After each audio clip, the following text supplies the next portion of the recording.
नमो बुद्धाय सभी को। और अनंत करुणापय्यम तथागतम अनुत्तरम बंदामि शिरसा बुद्धम धम्मम साधुगणम पीच।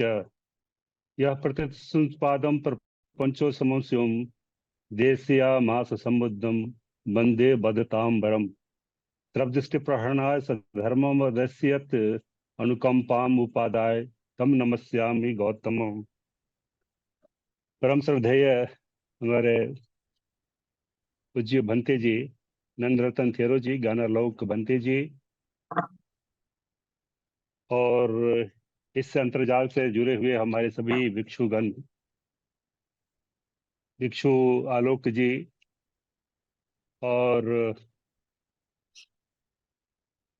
इस सभा में उपस्थित हमारे प्रोफेसर रमेश प्रसाद जी, प्रोफेसर कृष्णदेव प्रसाद वर्मा जी, डॉक्टर उज्जवल Kumar, doctor Lalan Kumar Jha ji, professor Gurucharan Singh Negi ji, doctor ज्ञानादित्य Shakya, और प्रोफेसर अविनाश कुमार श्रीवास्तव जी, बड़े भाई, और इस अंतर्जाल से जुड़े हुए हमारे सभी सम्मानित सुधीजन। और देख रहे हैं कि अभी भी 49 लोग अभी तक जुड़े हुए हैं। बीच में संख्या 60 से भी ज्यादा बढ़ गई थी। इन सभी के प्रति मैं अपना हार्दिक आभार और अभिनंदन करता हूं। खासकर मैं इस पाली दिवस के अवसर पर मैं सभी को अपने तरफ से हार्दिक साधुवाद देता हूं। और इस पाली सोसाइटी के तरफ से ये 13वां कार्यक्रम किया जा रहा है, जो अनवरत चला जा रहा है। और ये जो पाली सोसाइटी का जो मुख्य उद्देश्य जो हुआ था कि किस प्रकार से पाली साहित्य और भाषा के संरक्षण के लिए इस सोसाइटी का निर्माण किया जाए। और हम देखते आ रहे हैं कि अभी तक ये अपने उद्देश्य में सफल रही है। अभी तक शारीरिक रूप से मैं केवल एक ही बार पिछले साल, जहाँ सारनाथ में ये से पाली दिवस मनाया गया था, उसमें मैं उपस्थित हुआ था। अधिकतर मैं अंतर्जाल से ही जुड़ने का प्रयास किया हूँ। इस बार भी लुम्नी बौद्ध विश्वविद्यालय में रहकर अंतर्जाल से जुड़ने का अवसर मिला। पहले तो लखनऊ में हो रहा था, लगा कि इस बार फिर नहीं जुड़ पाऊंगा। फिर रमेश जी का निवेदन आया कि नहीं, इस बार फिर हम लोग अंतर्जाल कर रहे हैं और आपको जोड़ना है। तो इसके लिए मैं सभी को साधुवाद देता हूँ। और खासकर रमेश प्रसाद जी के प्रति मैं आभार व्यक्त करता हूँ कि इन्होंने एक बहुत अच्छा विषय लेकर इस बार पाली सोसाइटी के तरफ से पाली दिवस को मना रहे हैं। पाली साहित्य में निहित ज्ञान परंपरा, ये एक विषय बहुत ही विशाल और गंभीर है। जैसा कि उन्होंने शुरू में भी बताया, स्वागत भाषण में भी, कि बहुत सारे हमारे ज्ञान परंपरा में आ रहे हैं इसके संबंध में। और कुछ उन्होंने बताया कि कैसे पाली साहित्य में कुछ लोग अभी इस पर नीति साहित्य के ऊपर काम कर रहे हैं या कुछ और भी कर रहे हैं। खासकर जो हमारी ज्ञान परंपरा है, ये ज्ञान परंपरा हमारी पश्चिम ज्ञान परंपरा से भिन्न है। अंतर है वहां पर। जहाँ तक पश्चिमी ज्ञान परंपरा में हम देखते हैं कि नॉलेज इज पावर, कि हम ज्ञान के द्वारा ही विश्व पर विजय प्राप्त कर सकते हैं। लेकिन हमारे भारत ज्ञान परंपरा में जो मुख्य उद्देश्य है कि किस प्रकार से हम मोक्ष को प्राप्त करें, ये हमारे भारतीय ज्ञान परंपरा के अंतर्गत रहा है। पाली साहित्य में भी जो ज्ञान परंपरा है, उसका मुख्य उद्देश्य एक ही है कि किस प्रकार से हम मानवतावाद को, ह्यूमनिज्म और ह्यूमनिटी को, और खासकर किस प्रकार से हम मोक्ष को यानी विशुद्धि यानी निर्वाण के मार्ग को प्राप्त कर सकें। किस प्रकार से हम शांति को प्राप्त कर सकें, यही मुख्य उद्देश्य हमारी ज्ञान परंपरा का रहा है। तो पाली साहित्य में जो ज्ञान परंपरा है विभिन्न रूपों में छाई हुई है, जिसमें हमारे अभी मुख्य वक्ता के रूप में तीन हमारे जो वक्ता ने अपना अलग अलग दिया है। तो ये अलग अलग विधाएं जो हैं हमारे पाली साहित्य में मिलती हैं। अब इन तीनों के बारे में हम संक्षेप में थोड़ा सा कहना चाहेंगे, विस्तार से कहना तो बड़ा मुश्किल है, समय की बाध्यता है। लेकिन जहाँ तक हमारा जो नॉलेज है, जो हमारी हिंदू ज्ञान परंपरा में या भारतीय ज्ञान परंपरा में हम लोग आजकल देख रहे हैं कि भारत सरकार भी बहुत इस पर जोर दे रही है। और इंडियन नॉलेज सिस्टम, भारतीय ज्ञान पद्धति पर मिनिस्ट्री ऑफ एजुकेशन के तहत भी एक विंग तैयार किया गया है। अभी हाल ही में संपूर्ण संस्कृत यूनिवर्सिटी में इंडियन नॉलेज सिस्टम के तहत एक केंद्र भी खोला गया है, जिसके तहत जो मुख्य उद्देश्य है कि किस प्रकार से हमारे संस्कृत साहित्य में और भारतीय हमारी ज्ञान परंपरा में जो हमारी ज्ञान की परंपरा है उसको किस प्रकार से जीवंत लाया जाए। और इसी से ये हो रहा है। और ज्ञान परंपरा पर ही पाली साहित्य में खोजने का एक जो प्रयास किया गया, ये बहुत ही एक तरह से साधुवाद की बात है। और इसके लिए मैं इस आयोजकों के प्रति आभार भी व्यक्त करता हूँ। और जहाँ तक जो सांख्य परंपरा में हम देखते हैं कि किस प्रकार से हम ज्ञान को प्रधान देकर मोक्ष की प्राप्ति करते हैं, उसी प्रकार से यहाँ पर पाली साहित्य में भी हम देखते हैं कि ज्ञान की बातें किस प्रकार से किस किस रूप में कही गई हैं। खासकर हम कुटदत्त सूत्र, अगेय सूत्र में भी हम देखें तो हमारे ब्रह्मांडीय ज्ञान के बारे में बहुत कुछ मिलता है। दिग् निकाय में भी बहुत सारे सूत्रों में मिलता है।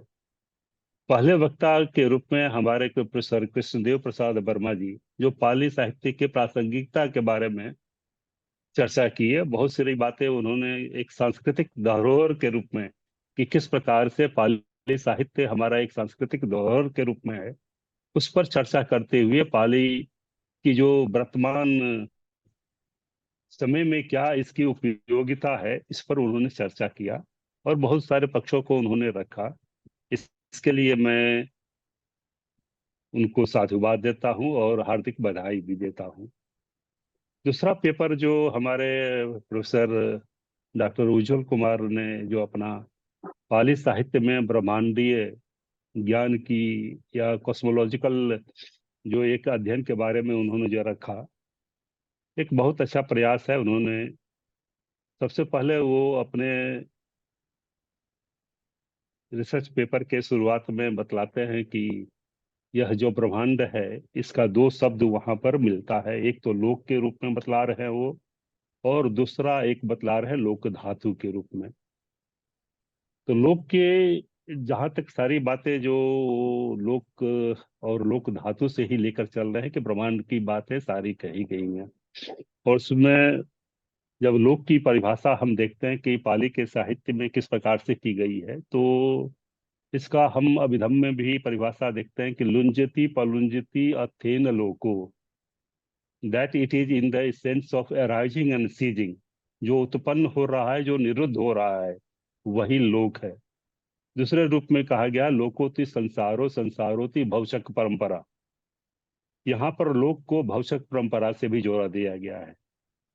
यहाँ पर लोक का विभिन्न रूप से हमारे डॉक्टर उज्जवल कुमार जी ने बतलाया कि किस प्रकार से संखार लोक, अवकाश लोक, भवलोक, विभिन्न प्रकार से उन्होंने वर्णन किया है।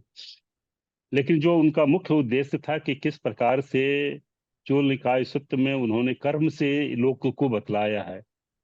और चित्तेन नियति लोको, चित्त के द्वारा ही लोक निर्देशित होता है, ये सभी लोग जाते हैं। और कर्म किस के कारण उन्होंने बतलाया है कि all the manifestations are being governed by our actions.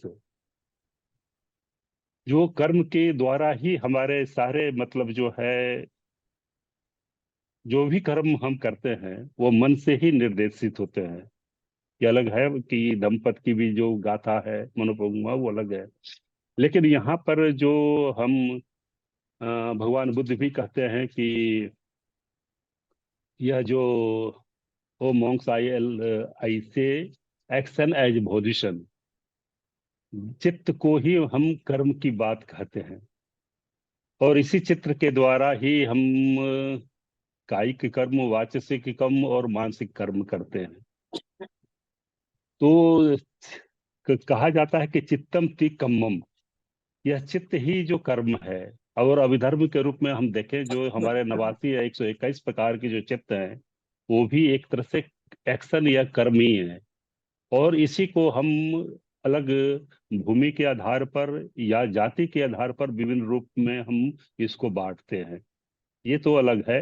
लेकिन जहां पर उन्होंने एक बतलाया है ऊर्जा के रूप में, कि किस प्रकार से ये ऊर्जा के रूप में ये एक काम करता है, लोक जो है, और कर्म जो है कैसे वो हमारा ऊर्जा के रूप में काम कर रहा है, इस पर उन्होंने एक विस्तार से बतलाया है। और अभिधर्म में भी आप देखेंगे कि किस प्रकार से ऊर्जा के रूप में हमारा मानव शरीर जो है जन्म लेता है। समूह विरोधिनी में भी चर्चा आया है कि किस प्रकार से मानव जो है जन्म लेता है, और किस प्रकार से चित्त संतति जो हमारा नाम रूप का एक संघात है, जो मनुष्य जो है नाम रूप के रूप में है, और यह नाम रूप जब मृत्यु के बाद, चित्त संतति के बाद, जब हमारा माँ के उदर में जब यह चित्त हमारा अनुसय के रूप में, अनुसय के साथ सहयोग करते हुए जब उत्पन्न होता है, तो वहां पर एक रूप जो है हमारा हृदय वत्थु, हृदय वत्थु रूप जो है, that becomes the base of arising of the नाम एंड रूप। और यह एक ऊर्जा के रूप में वहां पर उत्पन्न हो रहा है, और यही सत्व प्राणी जो जन्म ले रहा है, वह ऊर्जा के रूप में है। और सारा एक जो हम कह रहे हैं कि ये नाम रूप जो एक संबंध है, जो हमारे द्वादश निदान हैं, ये सारे ऊर्जाओं के रूप में काम कर रहे हैं। जो हमारे मन और शरीर के रूप में जो काम कर रहा है, वह एक ऊर्जा के रूप में है। तो यहाँ पर कर्म के रूप में भी बतलाया है उन्होंने, और फिर बतलाया है कि कर्म के प्रस्फुटन से लोक धातु संबंधित है। और किस प्रकार से लोक मतलब जो है बौद्धों की कल्पना परिकल्पना, ब्रह्मांड में लोक सत्व से की गई है। और ये सत्व, सत्वति मनुष्यो मनुष्योति मनो उत्सधम इति मनुष्यो, किस प्रकार से मनुष्य, that whose mind is more elevated. यहाँ पर जब मन की जब बात आ रही है, यही ऊर्जा की बात आ रही है। यह ऊर्जा जो हमारा एक तरह से मन और शरीर के बीच में जो उत्पन्न कर रहा है, वह एक तरह से काम कर रहा है। तो ये पूरा कॉस्मोलॉजिकल हमारा जो है, यह एक ब्रह्मांड लोक से निर्धारित है। और इस यही लोक जो है चित्त के द्वारा एक तरह से निर्देशित होता है। इसलिए बार बार भगवान बुद्ध भी कहते हैं कि चित्तेन नियति लोको, चित्त से ही हमारा यह जो लोक है निर्देशित होता है।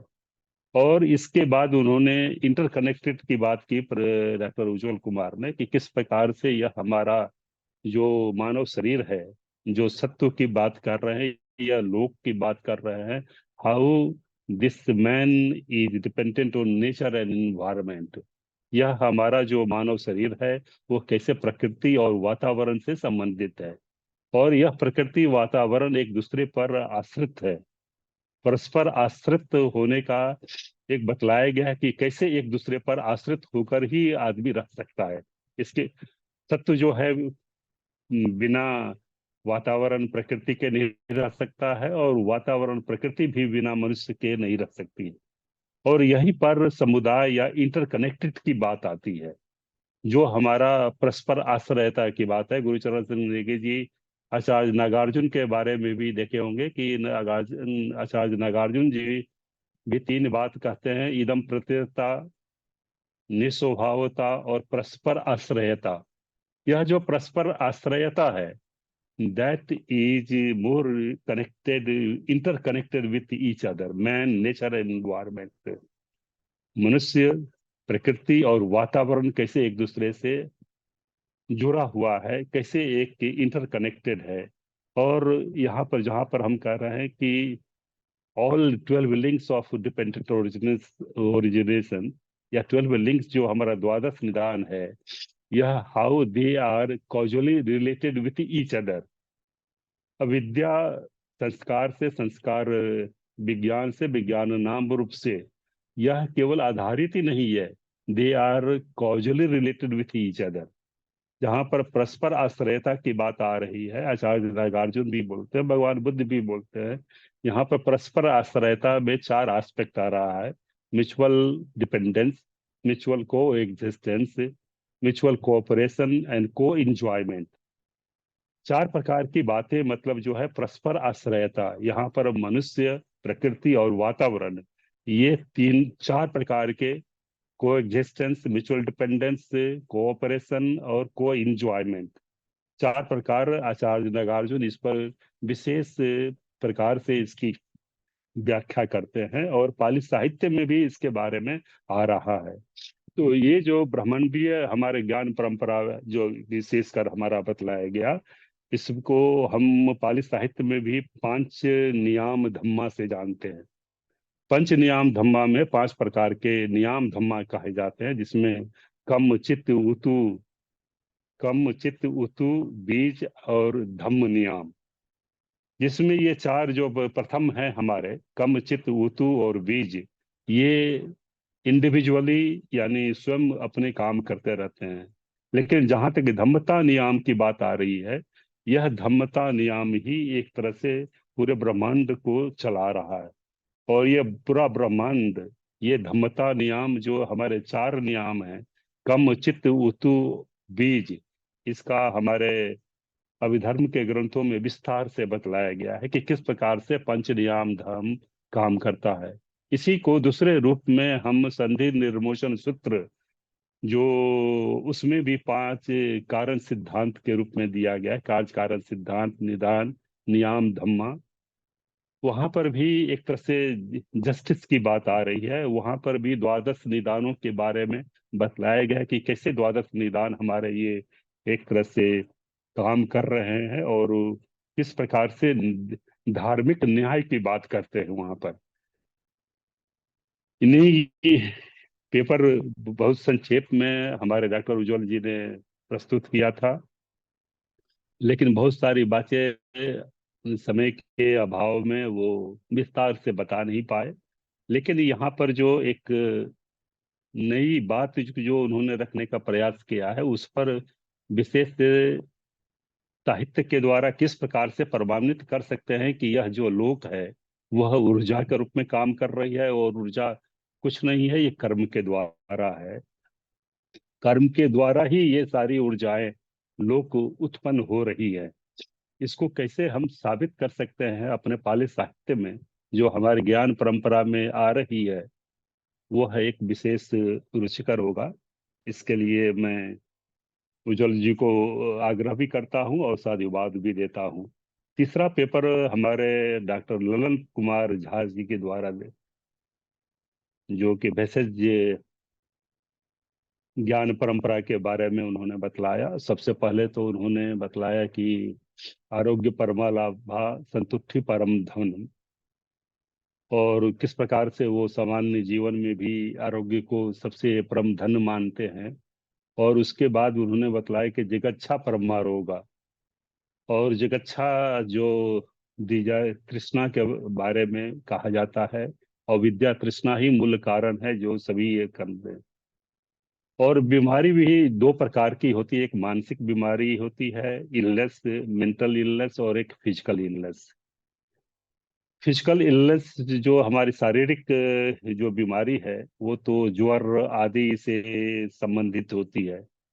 और जहां तक मानसिक ज्वर की बात आती है, उसमें राग द्वेष मोह, ये जो हमारे जितने भी अकुशल चैतसिक धर्म हैं, उससे जो हमारा चित्त निर्देशित होता है, तभी यह एक तरह से मानसिक दुख यानी मेंटल इलनेस की बात आती है।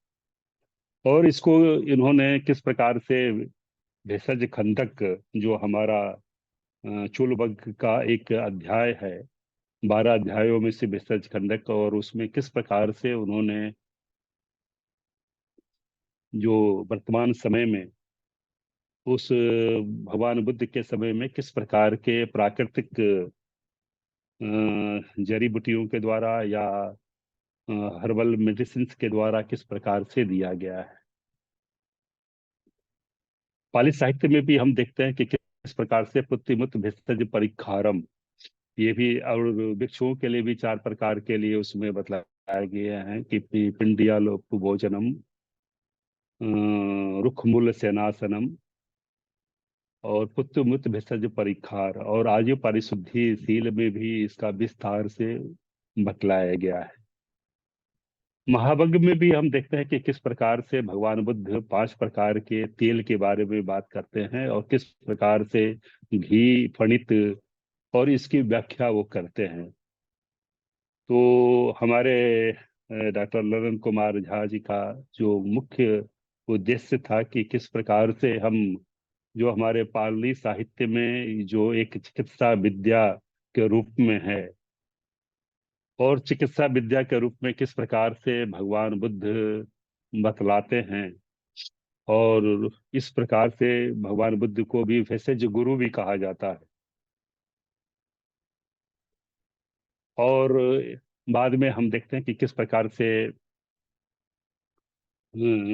एक श्रीलंका में ग्रंथ भी भेषज के रूप में, मेडिसिन के रूप में रखा गया, कास्केट ऑफ मेडिसिन से भेषज मंजूषा, जो 11वीं शताब्दी में लिखी गई है। और ये भी हमारे भारतीय ज्ञान परंपरा में, जो हमारे पहले से आयुर्वेद परंपरा में जो अष्टांग हृदय शास्त्र चरक संहिता में आदि में उपलब्ध जो हमारे ज्ञान परंपरा थे, उसी को भेषज मंजूषा में उन्होंने पाली में उसको रखा है। और ये पूरे भारतीय ज्ञान परंपरा पर आधारित है। और यही भारतीय ज्ञान परंपरा जो उपलब्ध थी हमारे अष्टांग हृदय शास्त्र और चरक संहिता में, वही हम अपने भेषज खंडक में भी देखते हैं, महावग्ग के कुछ अध्यायों में पाते हैं। और किस प्रकार से हम सेवा करके हम अपने आप को आरोग्य कर सकते हैं, उसके बारे में बतलाया गया है। तो ललन झा जी की भी साधुवाद के पात्र हैं। मैं उनको हृदय से धन्यवाद और हार्दिक बधाई भी देता हूँ, जो बहुत कम समय में बहुत सारी बातें उनको कहनी थी लेकिन वो कह नहीं पाए। तो इसके लिए मैं उनको बहुत ही साधुवाद और देता हूँ। जहाँ तक अलग से कुछ मुझे कहने का यदि कुछ अवसर रहे तो मैं बोल सकता हूँ, लेकिन देख रहा हूँ मैं कि मैं समय बहुत ज्यादा हो गया, 7:47। फिर किसी अवसर पर बोलने का रहेगा। अध्यक्ष को बहुत सारी सीमाएं रहती हैं, उस सीमा के अंदर अपने आप को समाप्त करना रहता है। मैं आयोजकों के प्रति, खासकर प्रोफेसर रमेश प्रसाद, डॉक्टर ज्ञानादित्य शाक्य और भिक्षु आलोक नंदरतन थेरो जी के प्रति मैं आभार व्यक्त करता हूँ, जिन्होंने मुझे इस अंतर्जाल से पाली सोसाइटी ऑफ इंडिया के तरफ से पाली दिवस के अवसर पर मुझे स्मरण कर कुछ बोलने का अवसर दिया। इसके लिए मैं हृदय से आभारी हूँ और मैं उनको हार्दिक धन्यवाद देता हूँ।